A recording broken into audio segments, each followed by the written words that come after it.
ದಾವಣಗೆರೆ ದಕ್ಷಿಣ ವಿಧಾನಸಭಾ ಕ್ಷೇತ್ರದ ಉಪಚುನಾವಣೆಗೆ ಬಿಜೆಪಿ ತನ್ನ ಅಭ್ಯರ್ಥಿಯನ್ನು ಘೋಷಿಸಿದೆ. ಪಕ್ಷದ ಹೈಕಮಾಂಡ್ ಬಿಡುಗಡೆ ಮಾಡಿದ ಪಟ್ಟಿಯಲ್ಲೇ ಶ್ರೀನಿವಾಸ್ ದಾಸ್ ಕರಿಯಪ್ಪ ಅವರಿಗೆ ಟಿಕೆಟ್ ನೀಡಲಾಗಿದೆ.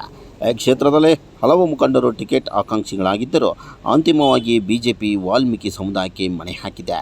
ಸಾಮಾಜಿಕ ಸಮೀಕರಣವನ್ನು ಗಮನದಲ್ಲಿಟ್ಟುಕೊಂಡು ಈ ನಿರ್ಧಾರ ಕೈಗೊಳ್ಳಲಾಗಿದೆ ಎಂದು ತಿಳಿದು ಬಂದಿದೆ. ಇನ್ನು ಶ್ರೀನಿವಾಸ್ ದಾಸ್ ಕರಿಯಪ್ಪ ತಂದೆ ದಾಸ್ ಕರಿಯಪ್ಪ ಹಮಾಲಿ ಕೆಲಸದಿಂದ ಮೇಲೆ ಬಂದಿದ್ದು ಮೂಲ ಜನತಾ ಪರಿವಾರದವರು. ಈಗ ಮಗ ಶ್ರೀನಿವಾಸ್ ದಾಸ್ ಕರಿಯಪ್ಪ ಬಿಜೆಪಿಯಲ್ಲಿದ್ದು ಅಖಾಡಕ್ಕೆ ಇಳಿದಿದ್ದಾರೆ. ಕಾಂಗ್ರೆಸ್ನ ಭದ್ರಕೋಟೆಯಾಗಿ ಪರಿಗಣಿಸಲ್ಪಡುವ ಈ ಕ್ಷೇತ್ರದಲ್ಲಿ ಕಮಲ ಅರಳಿಸಲು ಬಿಜೆಪಿ ತಂತ್ರ ರೂಪಿಸಿದೆ.